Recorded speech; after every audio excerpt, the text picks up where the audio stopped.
Welcome back to the Aging Project podcast. I'm your host, Shelley Craft, and together, my friends, we're on a mission to age well. Bloody well, if I'm being honest. Let's be real, though. We all need guidance when it comes to aging well, and that's why we've gathered the best possible support team for us. No topic is off limits, and I promise to ask all the right questions. Your questions. Before we dive in, don't forget to join our growing community of women from around the world.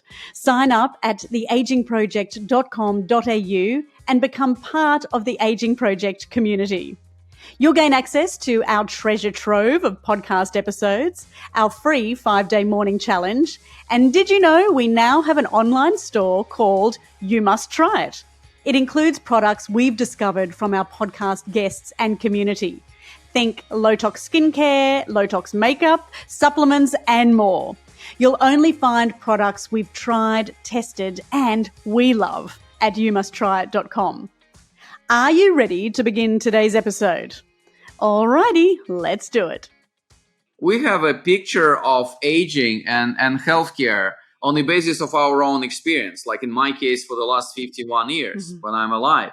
But it's going to change. And so many things change within our lifespan already. And this is the other thing which is set up for evolution. So I don't think we need to be scared. It's going to bring not only quantity, but a lot of quality to our life.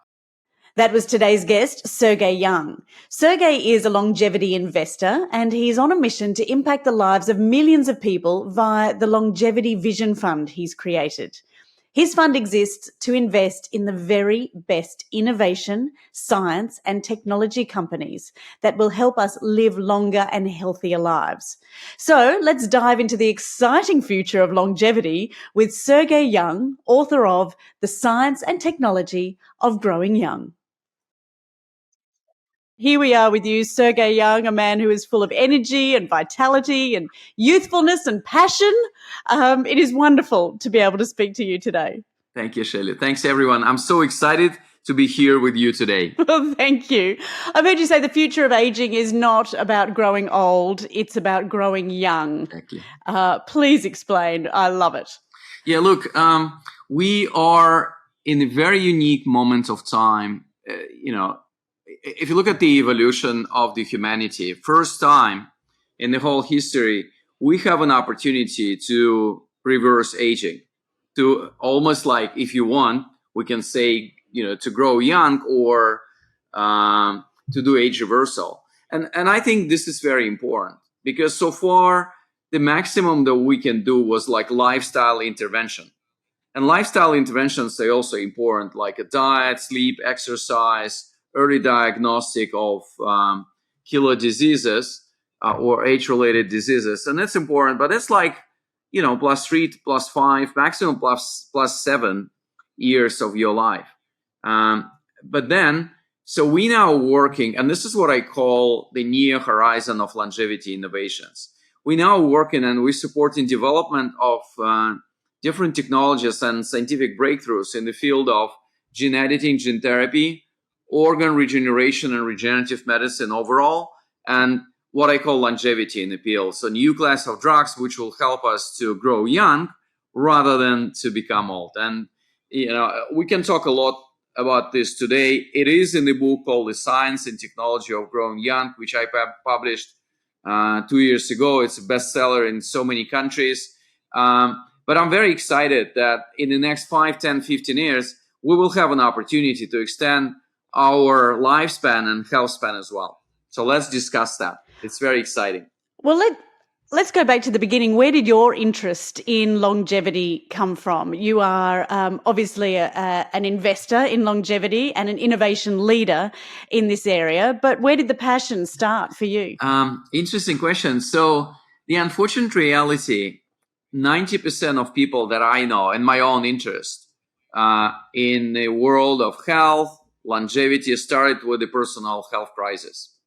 And it's very unfortunate because the reality is majority of us need a huge wake-up call to start develop interest and take care of what we call our health. And for me, it was literally health crisis. It was not dramatic. I'm alive. It was extremely high cholesterol level.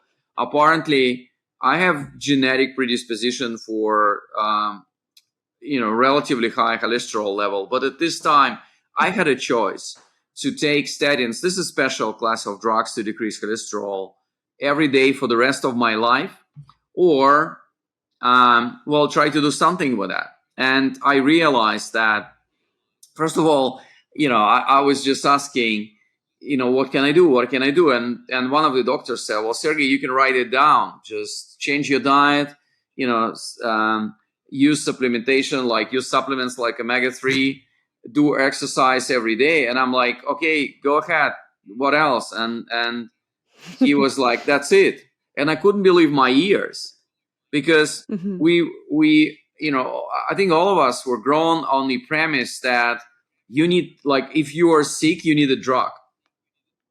And apparently what I've discovered, that this whole human body mind connection, the opportunity to heal ourselves, from some of the diseases. I'm not saying that, you can heal yourself based on natural sources from everything, but like some of the things literally you can actually modify in terms of health of your body.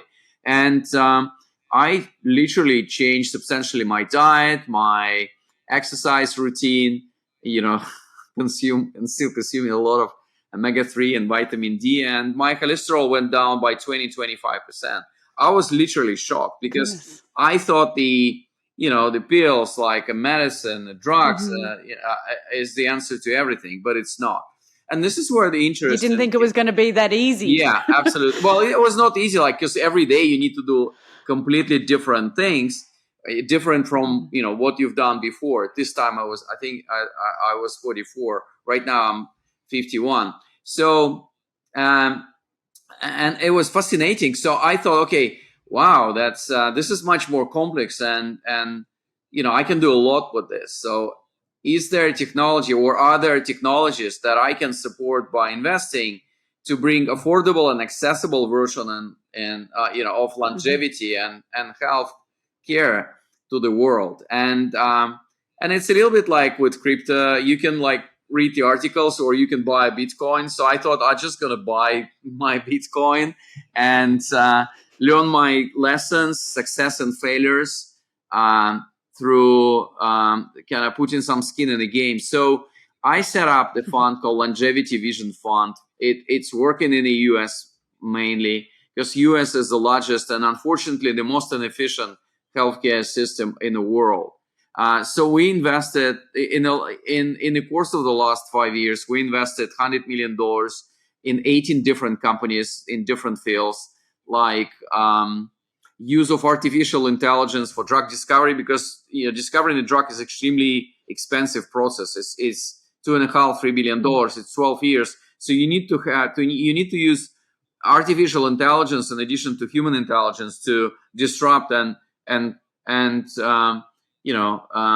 minimize this process. Or we use AI or different technologies for early diagnostic of cancer. We invest in gene editing, gene therapy, organ regeneration, some diagnostic devices, which would decrease the cost of diagnostic by 10, 20, 50, not percent times. And my life has changed. Last 5 years was the most rewarding years of my life. And you can believe I saved so many lives.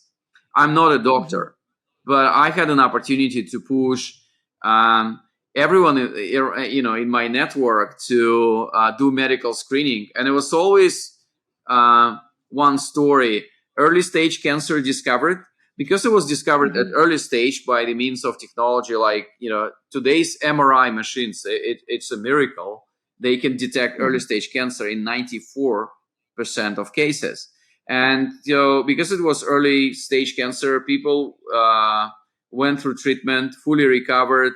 Recovery rates from early stage cancer which being found in the early stage is 90 to 100% today. So people call me up, say, Sergey, you saved my life. And I'm like, oh, this is great. That's exactly why I was born. And this is my mission on earth. and bringing it to the masses. Obviously, these scan machines are something that most of us look to for the future. I should be calling you a futurist, but they are here and it is available to everyone. And obviously, year in and year out, that is getting cheaper and more accessible for everyone.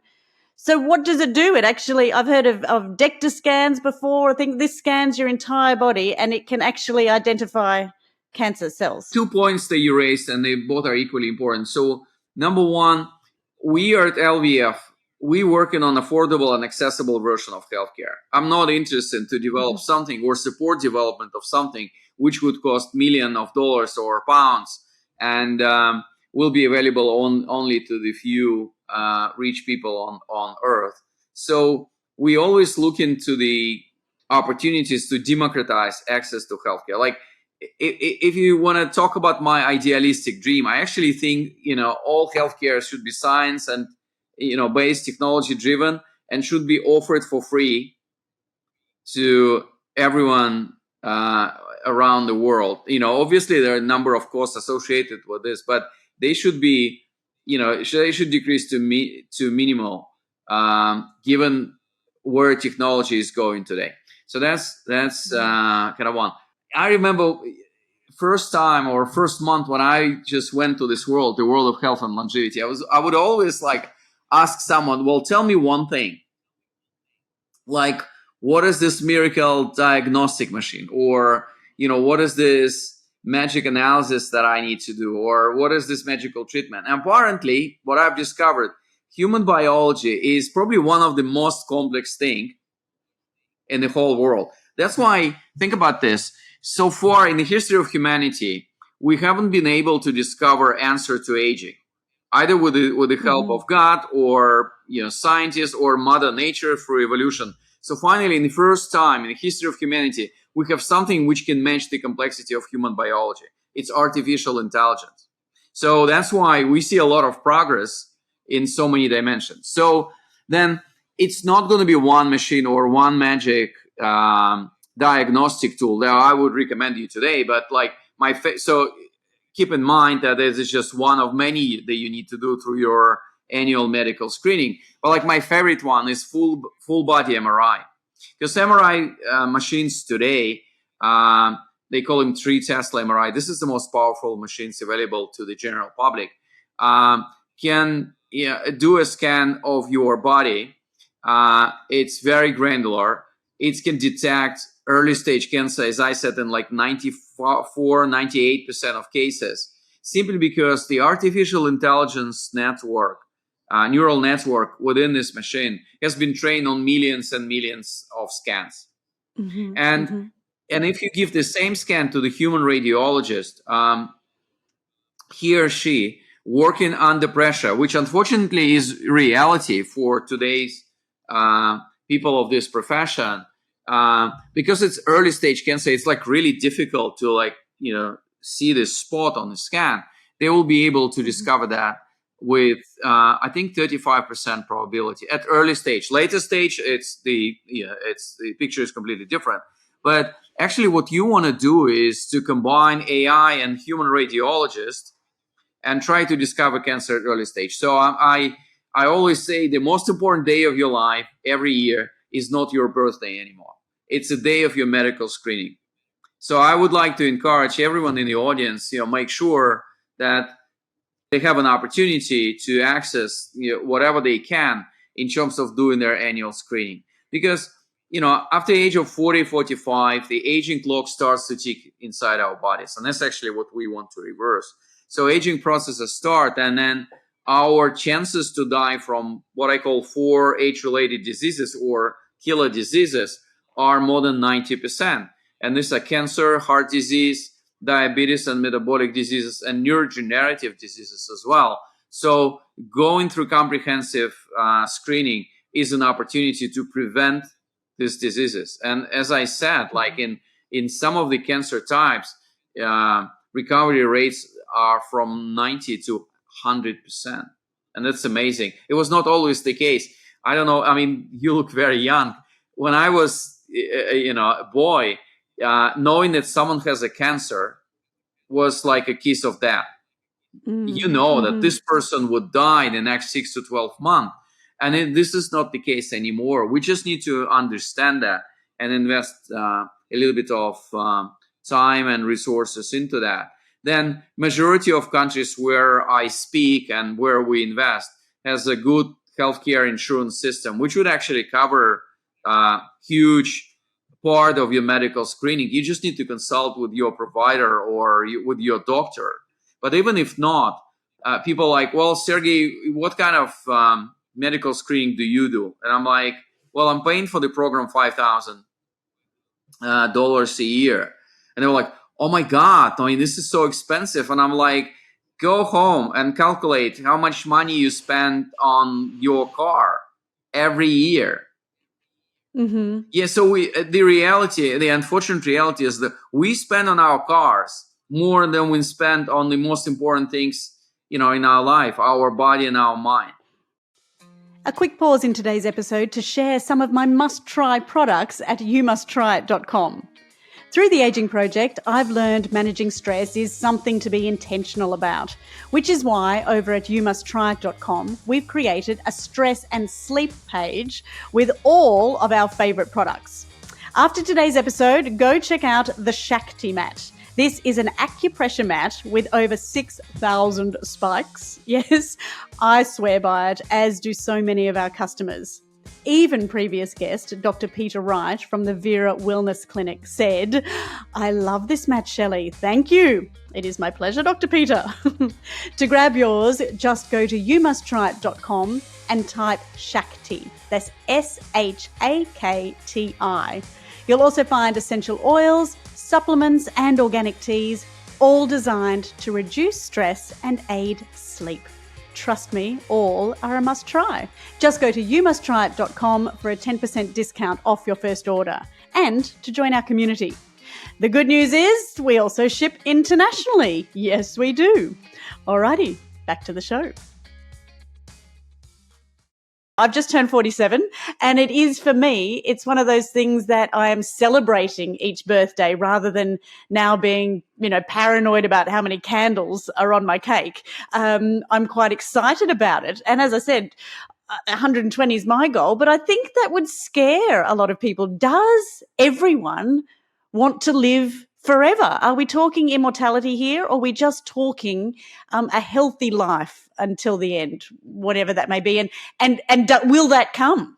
So many important questions. Thanks for that. So first of all, yeah, I mean, this is exciting. I have the whole chapter on morality of immortality. It's actually called Morality of Immortality in the book. It's called The Science and Technology of Growing Young. Well, so many thoughts. So first of all, let's talk about, there are some radical things that call immortality. Knowing what I know, remember, I'm not a biotech guy. I'm not a doctor, right? I'm not human biologist. I'm just investing. We're looking at 200 companies a year to invest in 5 of them. So this is enormous.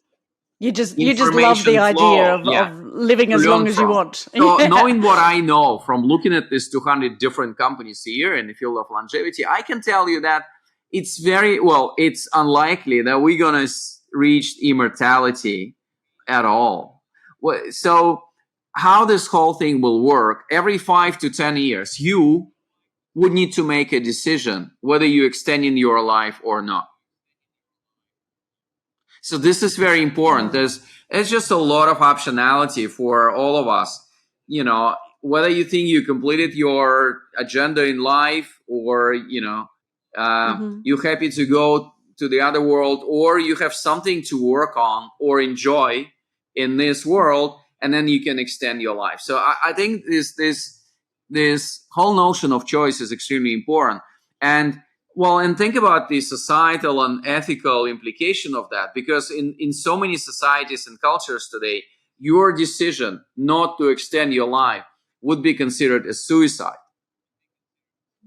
So, I don't want to go to this, I did a separate TEDx talk on morality of immortality. The ethical issues are important. So first of all, it's not going to be immortality. Don't be scared. It's going to be your decision, what kind of number of years you want to add to your life. So this is number one. Number two, let me be a little bit more radical than I should. in majority of cases, I feel like I'm working for other generations, not for our generation, because the speed of change, the importance and potential risks of technologies that we're developing actually requires a lot of testing, a lot of approvals, or a lot of regulatory changes, and society to be ready to accept that. So like, I think in 20 years, we'll have completely different means for life extension. But then would we have a society and regulators and the government who would support that? I'm not sure. So don't be scared. We might peacefully die in the age of 80 or 100 years, and then it's our kids and grandkids who will enjoy all these benefits. It does not matter for me because this is my mission and passion of life. So, but like, changing the life and approach to lifespan and health span for 8 billion people is a huge job. And statistically, it will go through decades and centuries. It's not going to happen tomorrow. But again, yeah, but it is your life mission, and I'm glad to see that it's not aging you, it's not draining you, it's exciting you and invigorating you. And it does sound a little bit scary when you say, it will be our choice. But if you think about it, we have actually doubled our lifespan in the last 100 years, haven't we? Like the average, lifespan was around 40, 45, and now we're around 80. So to think that you're going to add an extra even 20 years onto that in the next 20 years isn't really that dramatic. And that's just by, as you say, those living well. Absolutely. Yeah. Enjoying your life and enjoying the technologies. But also think about this, like so far, what we have been doing is slowing down aging. And we are living today in the context of longevity revolution. And the definition of revolution for me, rather than slowing down aging, we're going to reverse aging. And this is amazing. Like we have a picture of aging and healthcare on the basis of our own experience, like in my case for the last 51 years when I'm alive. But it's going to change. And so many things change within our lifespan already. And this is the other thing which is set up for evolution. So I don't think we need to be scared. It's going to bring not only quantity, but a lot of quality to our lives. And in all aspects of our life, we're going to see a lot of positive changes. So I'm like, very optimistic about this whole thing. I'm also like, I'm actually super happy, not only about that, but also on affordability and accessibility aspect. Like, think about like we invested in early cancer diagnostic tests. They now can do diagnostic of 8 different cancer types on the basis of our blood test. You don't need to go through the torture of colonoscopy, gastroscopy, etc. Actually, you do like as a second stage to probe, like if the initial test was right. It costs like $200. You can do a blood test every quarter and see if you have a exceptional risk of having early stage cancer. I mean, this is like $200. This is and that's amazing. Got to be worth it, doesn't Absolutely. it? That's got to like be worth it. colonoscopy in the US, I think anywhere between $1.5 and $2.5 thousand dollars. Done every 5 years, and it's completely different degree of inconvenience and expensiveness. So then we support the company which invest into and develop ultrasound diagnostic devices. It looks like smart. In fact, it actually looks like a shaver for man. And this device costs $2,000. The ultrasound device in the hospital next door will very likely to cost $100,000 to $200,000. So there's disruption of like factor of 50, and you can send these devices to Africa, to India, to to any underserved community. And everything, you don't actually need to be like a medical professional to use this device. You can do a scan in emergency situation. Everything will go to cloud. Artificial intelligence will pre-analyze that and give a preliminary answer to the human doctor or nurse. Isn't it amazing? Goodness. And then we invested 3 years ago. We invested in liver organ generation technology. I can talk more about this if we have time. But rather than going through liver transplantation surgery, which is today $800,000 in the U.S., and the cost of it is increasing, every year. And there are 117,000 people in the U.S. only are on the waiting list for donor organs. Not only liver, kidneys are the most organ in demand. Yeah, this will like technology that these guys are developing. It's a company called Genesis. They're based in Pittsburgh. From one donor liver, they will be able to help 50 to 70 patients with a terminal liver disease, and the cost of it's going to be anywhere between $20,000 and $30,000. So this is 25, 30 times disruption, a decrease against the current practice and the cost of current intervention. So I'm like super happy about the affordability and accessibility aspect of our work. So this is by what, grafting human material, grafting livers or growing livers. Yeah, let me explain in a very simple terms. It's obviously reality is a little bit more complex. So you take donor liver, you split it in 50 to 70 pieces, and this is your like a nucleus for the new liver in human body. They put it in the lymph node, and they use stem cells to stimulate the growth of the liver. So in the course of 3 to 6 months, your body develops the new liver. In fact, actually, it looks like a tree of the livers, mini livers inside your lymph node. And this, additional liver inside your body takes up the functionality from and functioning liver. And it's been amazing. And because it's your body regrown the new liver, your autoimmune rejection, which is the biggest problem in organ transplantation, 50%, more than 50% of the organs got rejected by human immune system because your body thinks it's foreign organ, which it is. So people use expensive and very damaging immunosuppressant. You need to switch off your immune system, which actually opens up the Pandora box of a lot of different problems, like cancer, etc. So and this is when we invested. This company done this only on mice. In the last 3 years, they done it with dogs, pigs, primates, and they now finalized recruitment of first 10 people with a terminal liver disease in the US. They got FDA approval for human trial last year. Isn't it amazing? And these people were about to die because terminal liver disease is like super serious. It's very difficult to survive. So I'm happy about this. Oh, I can see how excited you are about that. And again, we're talking about this amazing collaboration between obviously philanthropists, investors, scientists, entrepreneurs. Hopefully policymakers and governments are involved in there as well, because there is always those boundaries that could be crossed. But it must be thrilling for you to be on the front line of all these new technologies and innovations. Yeah, absolutely. Look, this is amazing. As I said, this is the most rewarding part of my life. When I'm from the poor family, people say, that they are from the middle of nowhere. I'm like from the end of nowhere. Okay. A small town on the shores of Pacific Ocean, right across California, in the former USSR. And from early childhood, I had to work, or I didn't have a passion. Like my friends would go to forests or to do fishing, collect postal stamps, and I would okay, well, this is probably interesting but not exciting. And I was so happy when I discovered my passion through the personal health crisis. Again, not so dramatic, 7-8 years ago. And this is an opportunity to share the best of what I have with the world. Having said that, it's a huge effort and it's a huge undertaking. And I'm just a small enabler of all of this. But it is wonderful you're out there actually sharing the word, because a lot of this stuff happens behind closed doors or behind labs that the average person doesn't get to hear about this amazing technology. Yeah, we all live in our boxes, right? Doing our own stuff. And I'm like, when I saw these things, first time, I'm like, oh, this is exciting. We need to give a hope and desire to live more to so many people. I mean, that's why I wrote the book. And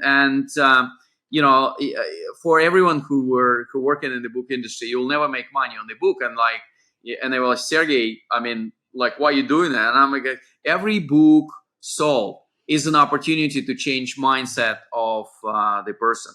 And this is great. So, my impact measure, KPI, is how many mindsets I can change, how many people would take back control of their own health and health agenda and push themselves to do positive lifestyle changes, work more with healthcare system, make friends with doctors, understand how their body work, what they can do, what cannot do today, and stay on this longevity bridge. Because if you stay on this in a healthy and happy state for the next 5 to 10 years, your opportunities, your optionality to influence your health span, to age backwards, to be young, healthy, and happy will increase exponentially.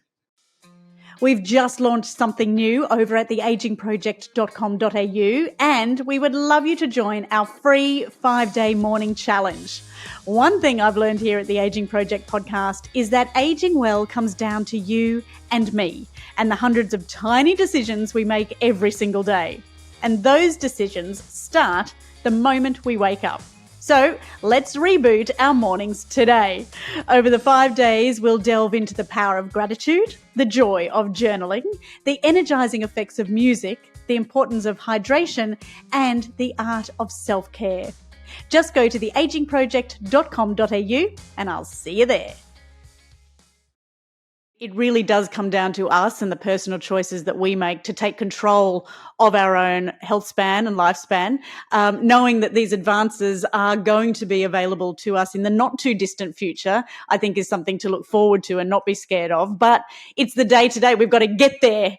We've got to live long enough for this technology to actually be able to make a difference to us.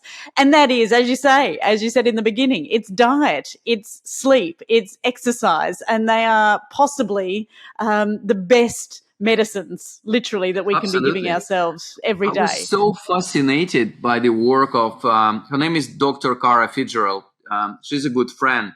And I think she published a book called Younger You. And what she's done is she took a group of males, and in the course of 8 weeks, she managed to reverse their biological age. This is your age measured by your kind of blood test in very simple terms, by minus 3.2 years. Think about this: 8 weeks minus 3.2 years. And what are the magic tools that she used? Sleep, exercise, and diet changes. That's it. Okay, and I'm like, Cara, what about females? So she just completed a study. I think it was published earlier this year, the academic research paper, for a group of females. I think they reached 4.5 years. Wow. Backward aging. Again, knocking 4.5 years off your life just in 8 weeks. In 8 weeks. Yeah, just doing right being things. Good to yourself. Yeah, it's amazing. Yeah, there's a separate chapter in my book. Yeah, called Who Wants to Live Forever? And it is about your 10 longevity choices. Yes. Wants to live forever. I do. 10 longevity choices that you can do today, not tomorrow, today. And this chapter is twice as long as any other chapter in the book.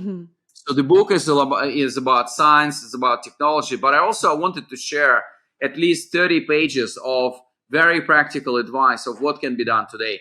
In very simple terms, these are the 5 things. And we discussed, so many of this already. One is medical screening. And when I have 30 seconds, this is like the only thing I talk about. So medical screening every year. Second is, responsible behavior. Don't die stupid. Like smoking is a cancer lottery. It's like minus 10 years from your life statistically. Wearing the seat belts, not driving motorcycle, because, this is 17 times more mortal than driving the car, etc. So I don't want to sound like a like a grandma, but still. So diet is extremely important. There's a lot of disagreement of what actually extend your life, but like decrease of your calorie intake, literally consuming less food by a number of means. Taking out the sugar, replacing some of the animal protein with vegetables, etc. Drinking a lot of water and therefore consuming less food, fasting, etc. Decreasing your calorie intake by 15 to 20% would definitely add 3 to 5 years to your life. Which isn't that hard, is it? These things, as you say, I love your don't live stupidly. I think that puts it perfectly. It's just obviously not doing the things that are going to put you in danger, but you don't really think about, if I just skip a meal, that's actually doing me so much good. Oh, yeah, absolutely.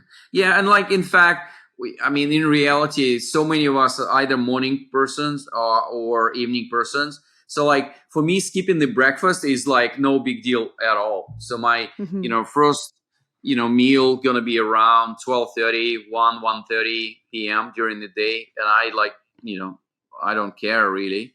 So it's just listening to yourself and, changing your routine according to that. Number 4 is exercise.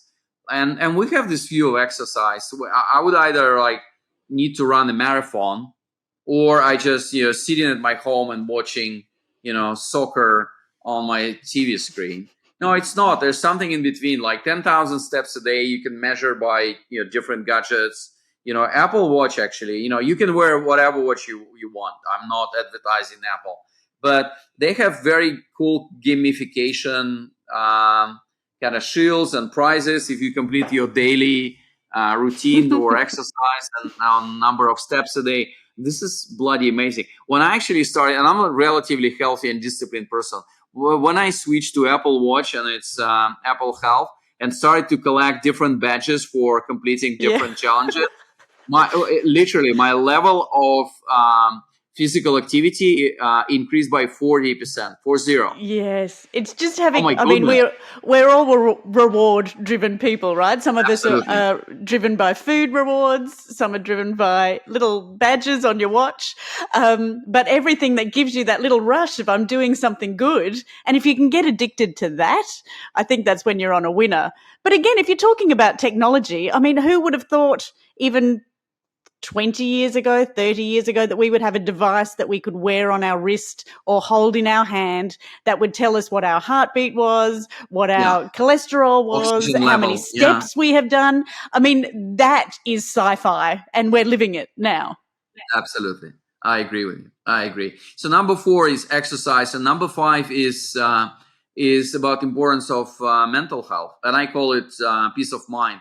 It is sleep. It's having sense of purpose, sharing the best of you with the world, meditation, all of these things. And, in majority of cases, when we talk about health, we tend to talk about physical health, but mental health is important. That's why one of the parts in the book called Think and Grow Young. And it is about the importance of psychological aspects of aging. Yeah, I mean, actually, like the easiest way to decrease your biological age is to think that you are much younger than you are. Just like I'm 51, so my target psychological age is like 25. So if you think about yourself consistently as someone who is 25 years young or you old, your body will respond. And I don't know if I'd want to go back to 25, crazy, Sergey. It works. I don't know if I'd pick 20. I don't think I was at my smartest at 25. I think I'd probably go to 35. 25, yeah, it wasn't my greatest year, I can tell you now. But that idea of just mindset, isn't it? It's really talking yourself into it. But you're right. Like when I think, so you think about this in like 10, 20, 30 years from now, it's going to be us who's going to define our target age. And right now I'm defining my target age for my dream, for my mindset and conditioning. But like in the future, you're literally going to arrive biologically with your body and mind to that age. Okay. And I was just thinking, like, what kind of age people would define as a target? And I arrive with, I mean, it's pretty broad period between 25 and 45 years. But it's just an interesting exercise. Like, if I would have an opportunity to come back in time and be, 35 years old, or 25 years old, or 45 years old, what would I choose? Like, I still don't know, but like, it's even exciting and interesting, psychological exercise to go through these thoughts and think about your life. Absolutely. Look, we often talk here at the Aging Project about what would your 20-year-older self want to tell you now, as far as get out of bed, go for a walk. If I want to be able to lift up my grandkids above my head, I've got to start that work now. But it's interesting to think, if I can talk myself into being younger, where are those lines now? If I say, right, physically, well, chronologically, I'm 47. Physically, I don't know. I should get this test done, what my biological age is, but then what my mental age is. So you can have 3 different things working for you. Yeah, we're going to have so many different ages. You couldn't even believe it. So you've obviously done these tests for yourself, Sergey. Would you mind sharing your results? You said you were 51. Yes, I'm 51. Biologically, I'm 43. And That's good. yeah, it's okay. I mean, you can remember, Cara Fitzgerald and her work, and I'm using her only as an example. There's so many people all around the world doing exactly the same things. Like 8 weeks minus 3 years for men and minus 4.5 years for women. Like 8 bloody weeks. Yeah. Yeah. We can all stick to that, surely. Yes. Yes, I would actually be at somewhere around 37 biologically, but I decided not to take statins so far. Let's see how my view on that will change in the future. And that's it, because if I would not have this relatively high cholesterol level, that I'm not using the medicine to decrease it unnecessarily, I would go to like 37, 38 territory. But for me, it's not a number. For me, I think the whole notion of different living, of living healthy, happy, is as important a side effect or even main effect of all of this. So then you would have your psychological age.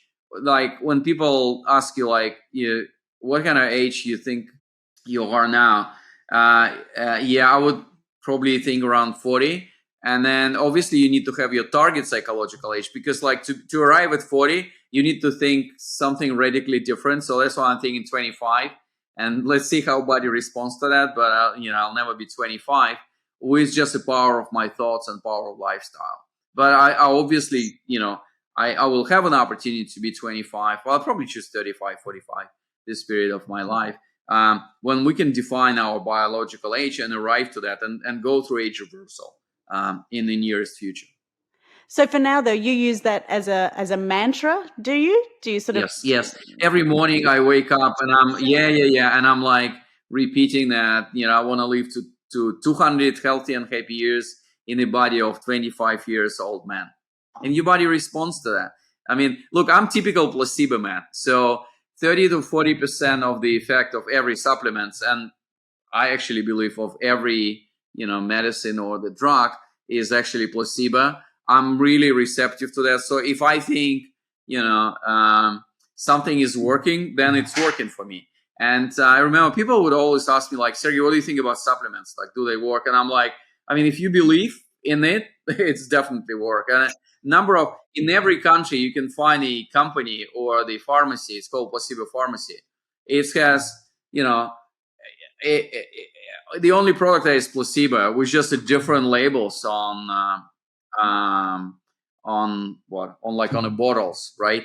And even if you know that this is placebo, it still works. Yep, I'm a huge manifester. It's amazing. Sergey, yeah, I have to say, if I believe, I will receive. Yeah, absolutely. I tell my girls that about Christmas. They're getting a little bit old for Christmas these days. And I say, if you don't believe, you don't receive. But you have to, don't you? It's all about, again, just a positive outlook on life. And I know that's not possible every single day, and we all have our moments, but those moments of gratitude in the morning, before you even really wake up, I do it sort of before I even open my eyes. Okay, this is going to be a good day. And I'm going to add to that, because I feel 25. That will be my new mantra: gratitude, journaling in the morning. Absolutely. So do you take supplements, even if they are just for the placebo effect, Yes, I do. So if you go to sergeyyoung.com or on Instagram, which is Sergey Young 200. 200 means, I want to live to 200, which is completely crazy and impossible in today's environment. Hang in there, Sergey. Hang in there. So, I have an infographic there called 10 longevity supplements, but in a very rough terms, on what I do every day is omega-3, because I think it's very powerful for decreasing cholesterol, bringing a lot of health benefits to your body. I've seen a lot of studies to support that. I'm actually taking relatively expensive version of omega-3, because you want to take it from a good source. And the one that I take, they actually I think they take sardines somewhere in Scandinavia from a natural fish, from wild fish. and they take out the mercury from omega-3, so that's important. And that is number one. Number two, majority of us are vitamin D deficient, so I take vitamin D. You need to have your own dose, so please consult with your healthcare practitioner. Vitamin D, excessive consumption of vitamin can be toxic, and it's one of the rare vitamins. It's actually a hormone, which can be toxic. So I'm measuring my level of vitamin D every quarter to make sure I'm like in the middle of the range. And the rest, I literally I really like Mother Nature, and I believe in power of herbs. Like the only actually reason herbs are not sold as drugs that you cannot patent, that you cannot, build intellectual property around it. You couldn't protect. That's why big pharma are underutilizing the power of different herbs and natural materials. But this is all commercial and regulatory stuff. So that's why, for the liver, I take milk thistle as well. But what I actually do, I'm going to the pharmacy, to this beautiful world of supplements. I'm just going through different things, like Googling what they can do for your body and taking some of them. And again, even if this is placebo effect, you're going to get 30 to 40% effect anyway. I know you also do a lot of wellness routines, whether it be meditation, breath work. I did see somewhere that you have a bed of nails. Is that correct? Oh my goodness. Yeah, this is crazy. Yeah. Yes, I've done that. This is very old, Indian, Tibetan practice. Yeah. Like you're literally standing on the bed of nails. Like the maximum I've done was 50 minutes, but it's super painful. Goodness. Like from the outside, you look and it's like, okay, I can do it. Specifically, if you use like a lighter version of this from the plastic, then you use to massage your neck. And I was like, when someone showed me first time, I was like, I've done a lot in my life. I should try it. But like for the first 3 years, I tried to do it myself, but the maximum I've done was somewhere around 25, 30 seconds. Literally, it was so painful there. So, but it's amazing spiritual and meditation exercise. So, literally, what I've done, I Google. I found the guide. He lives in Bali, in Indonesia, and we spent like 2 hours on Zoom, and he helped me to go through. So in the end, like if you overcome the first 5 minutes of the pain, and there are a number of techniques, because if you focus on the pain, you're going to feel pain. So you just need your mind need to go somewhere on a completely different level. So if you've done 5 minutes, then you basically can, stay on bed of nails for as long as you want. So that's why when I, went from this in 50 minutes, I can do more, but it didn't make any sense. But I'm glad you realized that. I like to test these kind of things. Yeah, I'm sending you a gift from Australia. This is called a Shakti mat, and it is a plastic version, not quite nails, but I can tell you, it feels like I'm lying on a bed of nails, but you can roll it up. It's good for traveling. And I will send you this little beauty so you can lie on your own little bed of nails anytime you like. I love it. By the way, I really love it. It's a very cool idea. I have plenty of different. This is great. But I have like a smaller versions of that, but I never had something which would cover my whole back. This is Sergey, coming your way. Sir, I cannot thank you enough for joining us here at the Aging Project. There is so much that we can take away from this conversation. Obviously, what is to come in our not too distant future, the excitement of not only growing older, but reducing our age and perhaps even growing younger. Your book is readily available and easily digestible. It is a great read. So thank you so much for sharing that with us too. I hope you've got another book coming out in the not too distant future. There's a lot going on up here that we need to put on paper. 2.5 years from now. Yeah, absolutely. Thanks, Philly. Thanks to everyone all around the world, and in particular to my Australian audience. Like many people on earth, we have a passion for Australia. It's beautiful people. And I want, all of you to stay healthy and Well, happy. That's it. Make sure you do follow Sergey. Sergey Young 200 on Instagram or sergeyyoung.com. A lot of fabulous content there for you to deep dive into. And, of course, an author of the fabulous book. So, Sergey, thank you so much for your time. We look forward to chatting with you again soon. Thank you. Thanks. Bye-bye.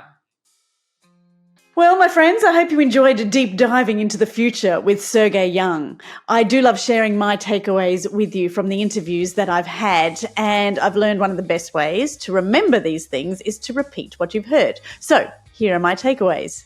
Each year, around your birthday, celebrate your health and get your routine checks done. That way you will never skip a year. Now, I've been doing this for years, and I must say, although it's not thrilling to line up for a pap on your birthday, at least I have never missed one. So do that for those and your skincare as well. I loved Sergey's morning mantra. I'm going to try this, and I loved the sound of, I will live 120 healthy and happy years. What a great mantra that is. I will live 120 healthy and happy years. That is something I'm definitely going to manifest. Sergey spoke about the published work of Dr. Cara Fitzgerald, who in 8 weeks reversed the biological age of both men and women by 3 to 4 years. Now, this is amazing stuff. She did this with sleep, diet, and exercise. Suffice to say, Cara is now on the top of our list of people we would love to interview. And lastly, Sergey mentioned supplements, including omega-3s, vitamin D, and others. And we would love to help you source the brands that we have researched over at youmusttryit.com. Wasn't Sergey energetic, passionate, infectious? He's living his purpose and his passion, and he's committed to making aging well accessible to everyone. And I love that. For those of you looking to connect with Sergey, go to Sergey Young, SERGEY, young.com. Thank you so much for joining me. I'm Shelley Craft. And don't forget, aging well starts now. So here's to you making some great choices this week. I'll speak to you soon. Bye. As always, the Aging Project podcast is for educational and entertainment purposes. Always seek medical advice from a qualified practitioner.